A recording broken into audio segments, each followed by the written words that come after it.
Assalamualaikum warahmatullahi wabarakatuh. Yang saya takdimi Kiai Haji Muhammad Hasan Mutawakil Alawa SMM. Yang saya hormati Rektor Kiai Haji Muhammad Hasan Mutawakil Alawa SMM, dan tak lupa pula Ustadzah Kustiana Aizanti MPDI.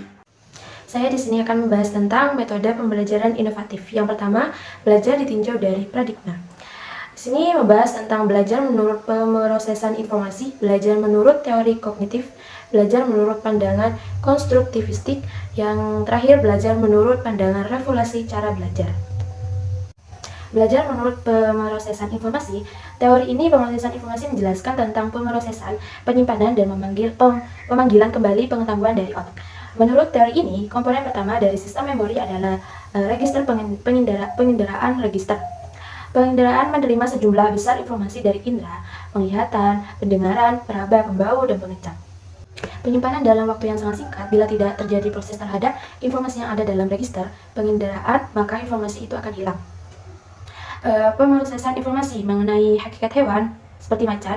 Pada tahap pertama, informasi dalam bentuk rangsangan tentang hewan seperti macan ditangkap oleh berbagai indera yang dilibatkan untuk memperoleh informasi. Misalkan, indera yang dilibatkan adalah indera sentuhan, dalam hal ini seperti tangan, indera pendengaran, indera penglihatan, dan indera penciuman. Masing-masing indera akan mendapatkan rangsangan yang sesuai dengan karakteristik indera tersebut. Pada tahap kedua, setelah informasi dalam bentuk rangsangan diterima oleh masing-masing indera, selanjutnya informasi tersebut ditransfer dan diproses dalam register penginderaan. Pada tahap ketiga, informasi dari register penginderaan kemudian ditransfer ke dalam memori jangka pendek, dan selanjutnya pada tahap keempat, informasi dari memori jangka pendek kemudian ditransfer ke memori jangka panjang. Belajar menurut teori kognitif. Menurut teori belajar kognitif, belajar adalah suatu proses mental yang melibatkan pemahaman, pengorganisasian, dan pengelolaan informasi yang baru. Beberapa prinsip utama teori yaitu pengelolaan informasi. Individu aktif dalam pengelolaan informasi baru yang diterima melalui persepsi, memori, dan pemikiran. Struktur pengetahuan membentukkan struktur ini yaitu kompleks dan terorganisir melalui asimilasi, yaitu menyelaraskan informasi baru dengan pengetahuan yang sudah ada, dan akomodasi yaitu mengubah struktur pengetahuan untuk mencakup informasi baru. Pentingnya pemahaman ini atas materi yang dipelajari, bukan hanya menghafal informasi semata. Peran aktif individu. Individu berperan aktif dalam mengatur, memonitor, dan mengontrol proses belajar mereka sendiri. Keterlibatan dalam proses metakognisi. Penggunaan strategi metakognisi seperti refleksi, perencanaan, dan evaluasi diri untuk mengatur dan meningkatkan proses belajar. Contohnya di sini yaitu penerapan teori belajar kognitif adalah saat seseorang belajar matematika dan memahami konsep-konsep dasar, mengaitkan dengan konsep yang sudah dipahami sebelumnya, dan menggunakan strategi pemecahan masalah untuk mengatasi tugas yang kompleks selama proses ini. Mereka terlibat secara aktif dan mempromesen informasi, mengorganisasikan pengetahuan mereka, dan menggunakan strategi metakognisi untuk memantau dan mengatur pemahaman mereka. Semakin banyak informasi yang tertangkap oleh indera, maka peluang untuk dikaitkan informasi baru tersebut dalam struktur kognitif belajar dalam penghalusan pengetahuan serta terjadi keseimbangan akan semakin besar. Penjelasan ini mengandung pengertian bahwa belajar adalah proses asimilasi, akomodasi, dan ekvilibrasi yang terjadi dalam struktur kognitif seseorang. Kualitas belajar sangat ditentukan oleh kualitas dan kuantitas. Proses ini terjadi dalam struktur kognitif dan kualitas maupun kuantitas informasi yang tertangkap oleh indera. Implikasi hakikat belajar menurut paradigma ini, yang pertama itu membelajar bukanlah aktivitas transfer informasi dari pembelajaran kepada pembelajar. Pembelajaran adalah proses yang memfasilitasi pembelajar untuk menggunakan pemikiran guna membangun pengetahuan, dan dengan demikian, pembelajar yang meminta belajar untuk memecahkan masalah merupakan salah satu alternatif yang perlu dipertimbangkan untuk diterapkan. Belajar menurut pandangan konstruktivistik. Menurut pandangan konstruktivistik, belajar adalah proses aktif di mana individu secara aktif membangun pemahaman dan pengetahuan baru melalui interaksi dengan lingkungan mereka. Berikut adalah beberapa prinsip atau teori. Yang pertama, pembangunan pengetahuan. Individu tidak hanya menerima informasi secara pasif, tetapi mereka membangun pemahaman mereka sendiri melalui pengalaman langsung dan refleksi. Keterlibatan aktif. Belajar melibatkan keterlibatan aktif dari individu dalam menciptakan makna dari pengalaman mereka sendiri, bukan hanya menerima pengetahuan yang disajikan oleh orang lain. Pembelajaran kolaboratif ini yaitu memecahkan masalah atau memahami konsep fasilitasi proses belajar, saling mendukung dan mengonstruksi pengetahuan bersama. Contohnya, penerapan pandangan konstruktivistik adalah ketika seorang siswa belajar tentang sejarah melalui proyek penelitian, dari mana mereka mengeksplorasi topik dengan cara yang aktif dan berpartisipasi dalam diskusi untuk rekan-rekan mereka. Melalui interaksi ini, mereka membangun pemahaman mereka sendiri tentang topik tersebut dan mengaitkan dengan pengalaman pribadi dan pemahaman mereka yang sebelumnya. Konstruktivisme memperagakan bahwa pengetahuan merupakan struktuksi dari kita sendiri. Oleh karena itu, Suparno menyatakan pengetahuan atau pengertian dibentuk oleh belajar secara aktif, bukan hanya diterima secara pasif. Dari pembelajaran mereka, pengetahuan tidak ada dapat dipindahkan begitu saja dari otak seseorang ke kepala orang lain, karena pengetahuan bukanlah barang yang dapat ditransfer begitu saja dari pemikiran seseorang kepada orang lain. Subjek belajarlah yang mengartikan apa yang telah diajarkan dengan penyesuaian terhadap pengalaman-pengalaman mereka. Hakikat pengetahuan selanjutnya yang dikatakan oleh Suparno, konstruktivis menjelaskan bahwa satu-satunya alat atau sarana yang tersedia bagi seorang untuk mengetahui sesuatu ya seperti indranya. Seseorang berinteraksi dengan objek dan lingkungannya dengan melihat, mendengar, menjamah, mencium, dan merasakan. Dari ini seseorang membangun gambaran dunianya. Yang B, realita dan kebenaran. Menurut Suparno, konstruktivisme tidak bertujuan untuk mengerti realitas, tetapi lebih hendak melihat bagaimana menjadi tahu akan sesuatu, sedangkan mengenai kebenaran. Bagi kaum konstruktivis, kebenaran diletakkan pada kemampuan suatu konsep atau pengetahuan dalam beroperasi. Yang C, teori konstruktivistik Piaget. Menurut Suparno, Piaget adalah psikolog pertama yang menggunakan filsafat konstruktivisme dalam proses belajar. Menurut teori ini, skemata asimilasi, akomodasi, collaboration, dan adaptasi digunakan dalam proses seorang untuk mencapai pengertian. Yang D, konstruktivisme personal dan sosial. Seperti yang dikatakan Suparno, dibedakan menjadi 3 macam, yaitu konstruktivis berdasarkan siap atau apa yang menentukan dalam pembentukan pengetahuan. Pertama, konstruktivis psikologi persoalan yang lebih menekankan bahwa pribadi seorang sendiri yang mengonstruksikan pengetahuan. Yang kedua, konstruktivisme sosial yang lebih menekankan masyarakat sebagai pembentukan pengetahuan. Yang ketiga, sosiokulturalisme yang menggunakan keduanya, yaitu konstruksi personal dan sosial, bahwa dalam membentukan pengetahuan kedua aspek itu berkaitan. Yang terakhir yaitu pandangan konstruktivistik. Belajar menurut pandangan revolusi. Menurut pandangan revolusi, cara belajar melibatkan beberapa langkah yang penting. Yang pertama, penting untuk memiliki tujuan yang jelas dan spesifik dalam proses belajar. Selanjutnya, penting untuk memahami materi dengan mendalam, bukan hanya menghafal. Revolusi juga menekankan pentingnya berdiskusi dengan orang lain untuk mendapatkan sudut pandang yang berbeda. Selain itu, menggunakan teknologi dari sumber daya digital juga ditekankan untuk meningkatkan efektivitas belajar. Overall, revolusi menekankan pada penekanan yang holistik dan berorientasi pada hasil dalam proses belajar. Menyatakan dalam model revolusi belajar, setiap seorang pembelajar sekaligus pula merupakan seorang murid. Menurut evolusi, cara belajar mereka akan efektif jika dilakukan dalam suasana yang menyenangkan dan dapat dilakukan dalam segala usia dengan melibatkan subjek belajar dalam proses belajar mengajar. Bukan menggunakan teknologi dan menekankan orang tua menjadi pendidik terpenting. Proses belajar dilakukan melalui penglihatan, pendengaran, pengucapan, membau, menyentuh, melakukan pembayangan, intuisi, dan merasakan. Yang kedua, ada hakikat sains belajar dan pembelajaran sains. Ya, di sini akan membahas tentang hakikat sains, hakikat belajar sains, pembelajaran indirect dan direct, pembelajaran induktif dan deduktif, pendekatan laboratorium, berpikir divergen dan konvergen. Hakikat sains adalah kumpulan teori praktis dan ilmu pengetahuan yang mengatur bagaimana sains berkembang di pelajaran dan digunakan. Hakikat sains merupakan ilmu yang membantu kita memahami dunia yang berpindah cepat dan kompleks, yang membantu kita memahami bagaimana cara membelajar dan mengaplikasikan ilmu pengetahuan dalam kehidupan sehari-hari. Revolusi induktif. membawakan perubahan yang signifikan dalam pendidikan sains yang memerlukan penyesuaian cara pandang pembelajaran sains dan karakteristik era evolusi industri. Pendidikan sains di era evolusi industri memiliki tanggung jawab untuk menciptakan manusia yang cerdas, bertanggung jawab, dan adaptif terhadap perkembangan zaman. Untuk mencapai hal tersebut, diperlukan penyesuaian cara pandang pembelajaran sains dan karakteristik era evolusi industri. Penyusunan cara pandang pembelajaran sains merujuk pada titik temu antara karakteristik kehidupan di era evolusi industri dan hakikat sains sebagai nilai, proses, dan produktif serta melaksanakan proses pembelajaran. Beberapa aspek penyesuaian pembelajaran sains dan kehidupan di era evolusi industri. Hakikat sains dan hakikat belajar sains memberikan makna pada hakikat pembelajaran sains. Pandangan tentang hakikat tersebut disimpulkan bahwa hakikat pembelajaran sains adalah kegiatan pemfasilitasan agar terjadi proses belajar.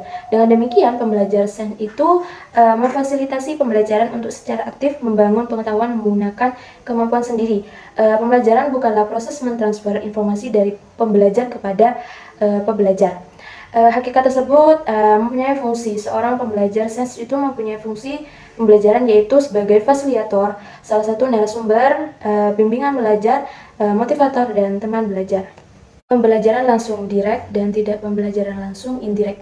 Metode pembelajaran yang berbeda. Pembelajaran langsung adalah metode pembelajaran yang berfokus pada guru sebagai pengguna utama dalam proses pembelajaran. Guru akan menjelaskan materi dan menggunakan contoh-contoh untuk menggambarkan ilustri materi. Kegiatan belajar pada strategi ini biasanya berpusat pada guru seperti ceramah, demonstrasi, praktik, dan latihan. Strategi ini cocok untuk mengembangkan keterampilan langkah per langkah dan biasanya sifatnya deduktif, di mana materi umum ilustrasikan dengan contoh. Pembelajaran tidak langsung indirect kebalikan dari pembelajaran langsung lebih fokus pada siswa. Contohnya, kegiatan belajar pada strategi ini diantara lain seperti kelompok, penemuan ilmu, atau pembentukan konsep materi secara sendiri dan pemecahan masalah. Strategi ini memanfaatkan minat dan keinginan siswa untuk jadikan keterlibatan mereka dalam proses pengamatan, penyelidikan, penerapan kesimpulan, dan pembentukan hipotesis lebih meningkat dan mendukung pemberian arahan. Kedua metode ini memiliki keunggulan masing-masing dan dapat digunakan berdasarkan kebutuhan dan karakteristik pembelajaran.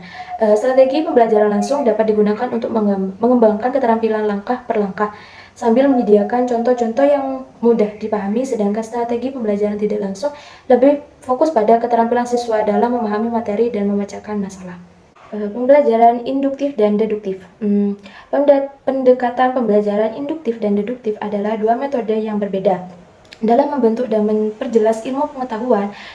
Pendekatan induktif merupakan metode pembelajaran yang dimulai dari hal-hal khusus dan menarik kesimpulan yang bersifat umum. Induktif adalah cara berpikir yang dimulai dari fakta-fakta khusus kemudian menarik kesimpulan yang lebih umum. Pendekatan induktif dapat digunakan dalam pembelajaran untuk meningkatkan kemampuan siswa dalam berpikir logis dan memahami rumus atau teorema. Pendekatan deduktif sebaliknya merupakan metode pembelajaran yang berpangkal dari hal-hal yang bersifat umum lalu diarahkan pada hal yang bersifat khusus. Deduktif adalah cara berpikir yang bertolak dari pernyataan yang bersifat umum kemudian menarik kesimpulan yang bersifat khusus. Pendekatan deduktif dapat digunakan dalam pembelajaran untuk membantu siswa memahami teori yang dijelaskan oleh guru. Kedua metode ini memiliki keunggulan masing-masing dan dapat digunakan berdasarkan kebutuhan dan karakteristik pembelajaran. Pendekatan induktif dapat digunakan untuk membantu siswa memahami konsep yang lebih abstrak, sambil membantu mereka memahami bagaimana cara membuat kesimpulan dan fakta-fakta yang dijelaskan. Sedangkan pendekatan deduktif dapat digunakan untuk membantu siswa memahami teori yang dijelaskan oleh guru, yang membantu mereka memahami bagaimana cara membuat kesimpulan dari ide yang dijelaskan. Pendekatan laboratorium adalah sebuah metode pembelajaran yang menggunakan laboratorium sebagai tempat belajar dan praktik. Dapat digunakan sebagai tempat belajar yang mengatur kesempatan kepada siswa untuk memahami suatu objek secara langsung dengan jelas, mengkaji, menganalisis, menemukan secara induktif melalui inquiry, merumuskan, menguji hipotesis, dan membuat kesimpulan dari objek-objek yang dimanipulasikan oleh siswa di dalam laboratorium matematika.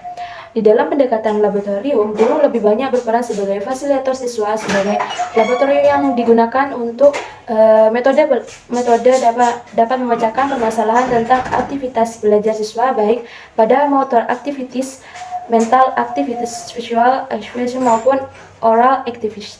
karena pembelajaran menjadi lebih dinamis, menarik, dan menantang.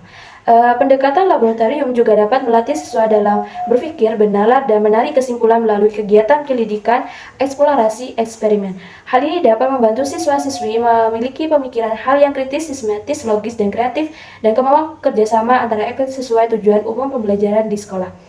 Pendekatan laboratorium juga dapat digunakan dalam mengembangkan kerja siswa seperti yang dilakukan dalam penelitian tentang mengembangkan lembar kerja siswa dengan pendekatan kerja laboratorium.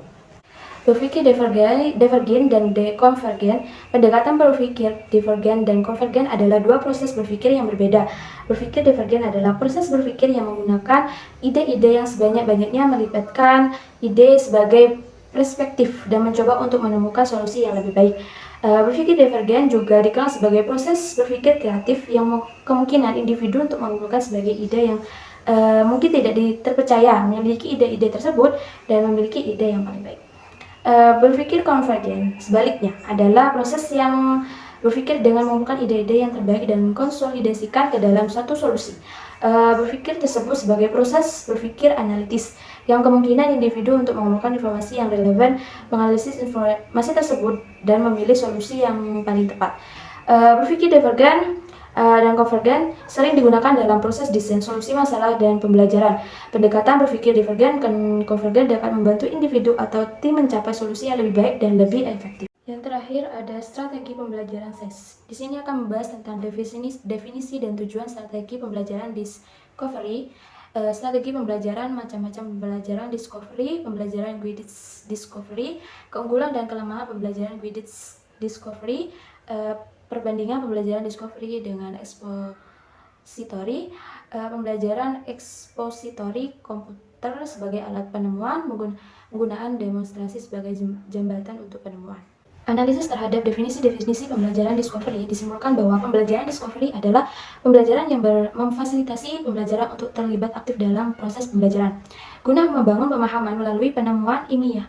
Penemuan ilmiah memberi pengalaman kepada pembelajar untuk belajar melalui kegiatan fisik dan kegiatan mental. Peran pembelajar pada proses membangun pengetahuan adalah sebagai bimbingan, pengarah, memberi fasilitas, dan memberi motivasi. Menurut Abruzcato, sebelum membelajarkan pelajaran dengan membelajarkan discovery, langkah yang sebaiknya dilakukan oleh pembelajar adalah menganalisis pertanyaan yang akan ditanyakan pada pembelajar. Pertanyaan yang diberikan kepada pembelajar sebaiknya dekat dengan zona perkembangan terdekat mereka. Ada banyak cara untuk menilai kualitas pertanyaan yang ditanyakan atau diajukan. Tipe pertanyaan yang memiliki kualitas tinggi adalah pertanyaan yang sebaiknya membangun dan mengembangkan kemampuan berpikir kritis pembelajar. Dengan demikian, pertanyaan yang meminta pembelajar untuk memilih salah satu jawaban dari alternatif jawaban yang disediakan sebaiknya dihindari. Penilaian kualitas pertanyaan yang diajukan dalam dilakukan dengan melihat pola pertanyaan yang diberikan. Pola pertanyaan dikelompokkan dalam 3 kategori, yaitu mengumpulkan dan mengingat informasi atau input, membuat pernyataan mengenai informasi yang dikumpulkan, yaitu proses. Yang ketiga, menggunakan dan menilai kegiatan di dalam suatu situasi cerita, yaitu output. Pola-pola penilaian kualitas pertanyaan yang diajukan. Dari analisis terhadap pernyataan Karin dan Sun, disimpulkan pembelajaran discovery dibedakan atas discovery terbimbing, modified, dan discovery dan free atau open discovery. Perbedaan antara ketiga pembelajaran discovery terletak pada peran pembelajar dan pembelajar. Di pembelajaran discovery, peran pembelajar dan pembelajar pada pembelajaran discovery terbimbing sebagai berikut. Yang pertama, pembelajaran menyajikan masalah pada pembelajar dan melibatkan pembelajar untuk memberi tanggapan terhadap masalah yang diberikan. Memecahkan masalah dengan melakukan pengamatan, eksplorasi, atau eksperimen. Yang kedua, pembelajar menentukan bahan-bahan yang diperlukan untuk memecahkan masalah dan pembelajar menentukan kegiatan memecahkan masalah dengan bimbingan pembelajar. Peran pembelajar dan pembelajar pada pembelajaran modified discovery sebagai berikut. Yang pertama, pembelajar menyajikan masalah pada pembelajar untuk melibatkan pembelajaran untuk memberi tanggapan terhadap masalah yang diberikan. Pemecahkan masalah melalui pengamatan, eksplorasi, atau eksperimen. Yang kedua, pembelajaran menentukan bahan, alat, atau diperlukan untuk memecahkan masalah dan menentukan kegiatan pemecahan masalah. Pembelajaran free discovery berbeda dengan discovery terbimbing dan modified discovery. Pada pembelajaran free discovery, peran pembelajar dan pelajar sebagai berikut. Yang pertama, pembelajar mengajukan masalah dan pembelajar membimbing pelajar untuk menentukan masalah yang akan dipecahkan. Yang kedua, pembelajar menentukan bahan alat yang diperlukan untuk memecahkan masalah dan menentukan kegiatan pemecahan masalah. Peran pembelajar adalah sebagai pembimbing dan fasilitator. Pembelajaran guided dan discovery. Istilah guided digunakan jika pembelajaran dalam proses pembelajaran yang memberikan bimbingan dan petunjuk kepada pembelajar. Bimbingan dan petunjuk diberikan sejak kegiatan pemecahan masalah sampai menyimpulkan. Artinya, bimbingan diberikan sejak tahap awal hingga akhir pembelajaran. Pembelajaran discovery berbimbing banyak diterapkan untuk mempelajarkan pelajaran di berbagai jenjang yang satuan pendidikan dan untuk membelajarkan pembelajaran di berbagai bidang studi. Hal ini disebabkan pembelajaran discovery terbimbing memiliki berbagai keunggulan. Keunggulan pembelajaran discovery yaitu yang pertama, pembelajar sangat termotivasi untuk berpartisipasi besar di dalam proses belajar. Yang kedua, pembelajar memiliki kesempatan untuk berpikir yang lebih kompleks. Yang ketiga, belajar bagaimana melibatkan informasi dari berbagai sumber dan informasi untuk memecahkan masalah dan mengembangkan ide-ide. Yang terakhir, pembelajaran belajar untuk aktif menghasilkan ide-ide baru dan pengetahuan. Keunggulan dan kelemahan discovery. Keunggulan menerapkan pembelajaran discovery menurut Moore adalah membantu pembelajar memahami bagaimana pengetahuan dihasilkan, memproseskan kemampuan berpikir tingkat tinggi, membiasakan pembelajar berpikir kritis menurut Brilliance. Proses menemukan akan melatih pembelajar menggunakan keterampilan berpikir kritis. Bimbingan yang diberikan pembelajar kepada pembelajar merupakan suatu hal yang sangat penting seperti dinyatakan oleh Gardner. Pembelajar perlu menyediakan bimbingan pada pembelajar. Bimbingan yang diberikan yaitu meliputi bagaimana membangun dan mencatat data, menetapkan masalah, memecahkan masalah, mengumpulkan data, mengkomunikasikan hasil temuan, dan menyimpulkan. Bimbingan diberikan dengan tujuan untuk membantu pembelajar membantu jambatan antara hasil praktikum dengan skema yang ada dalam struktur kognitif. Dengan demikian, kelemahan pembelajar discovery dapat diatasi dengan adanya bimbingan pembelajar dan pembelajar. Pembelajar expository berpusat pada pembelajar dibandingkan dengan mempelajari discovery. Pada pembelajaran expository, pembelajar memberikan atau menyampaikan informasi, menyajikan contoh-contoh untuk mengabstraksikan apa yang dipelajarkan.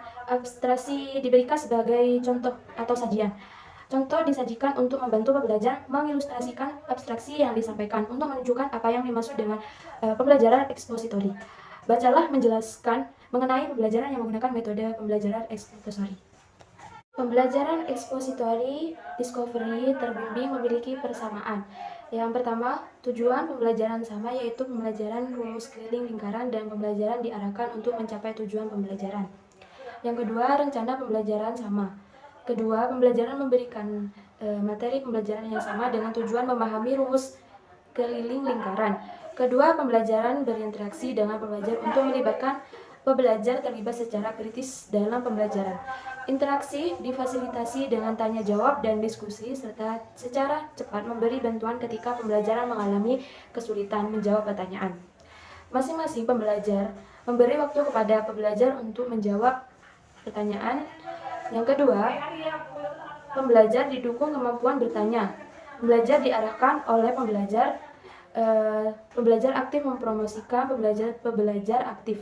Pada discovery, pembelajar menemukan hubungan antara perbedaan informasi, dan ini tidak diberikan dalam pembelajaran expository. Contoh implementasi pembelajaran expository adalah sebagai langkah pertama, pembelajaran menyajikan tujuan pembelajaran. Penyajian dapat dilakukan dengan menuliskan di papan tulis atau media lain yang bertujuan untuk memusatkan perhatian dan mengarahkan pelajar pada pembelajaran. Sebaiknya penyajian dilengkapi dengan pemberian adventure organizer yang menghubungkan informasi baru dengan informasi yang telah dimiliki pembelajar. Tahap berikutnya dari pembelajaran expository adalah tergantung pada tujuan pembelajaran. Jika pembelajaran meliputi hubungan faktual, peran pertama pelajar yaitu membuat fakta bermakna dan tidak mudah dilupakan. Kedua hal ini dapat difasilitasi dengan membuat secara pasti fakta-fakta yang diorganisasi secara bermakna. Fakta-fakta yang bermakna akan meningkatkan retensi pembelajar.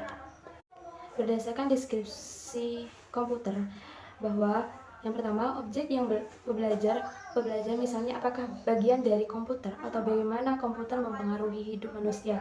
Yang kedua, media pembelajaran yang digunakan pembelajar dengan strategi pembelajaran. Contohnya, pembelajaran menyediakan program pengajaran yang membantu pembelajar, misalnya nama planet dalam sistem Saturnus dan posisi planet tersebut dari matahari. alat penelitian dan pekerjaan rumah seperti PR yang dimungkinkan pembelajar untuk lebih efektif dalam kegiatan sainsnya, mencatat hasil pengamatan dan menghasilkan informasi yang diberikan dalam bentuk tabel atau grafik. Contohnya, pembelajaran menggunakan komputer untuk membuat grafik data atau suatu objek. Yang keempat, membantu pembelajar sains. Komputer dapat membantu pembelajaran pemakna catatan mengenai pembelajar, contohnya menggunakan komputer untuk mencatat kualitas pekerjaan pembelajar. Menggunakan demonstrasi sebagai jembatan untuk penemuan. Penerapan pembelajaran demonstrasi dapat meningkatkan pernyataan pembelajar yang mengarah secara rinci pada kegiatan secara individual. Demonstrasi pada pengajaran dapat digunakan dalam kelas. Mereka tidak menempatkan pembelajar terlibat dalam kegiatan sains. Mereka tidak semata-mata untuk menghasilkan hal-hal yang pembelajar siap baca. Sekian dari saya, kurangnya mohon maaf. Wassalamualaikum warahmatullahi wabarakatuh.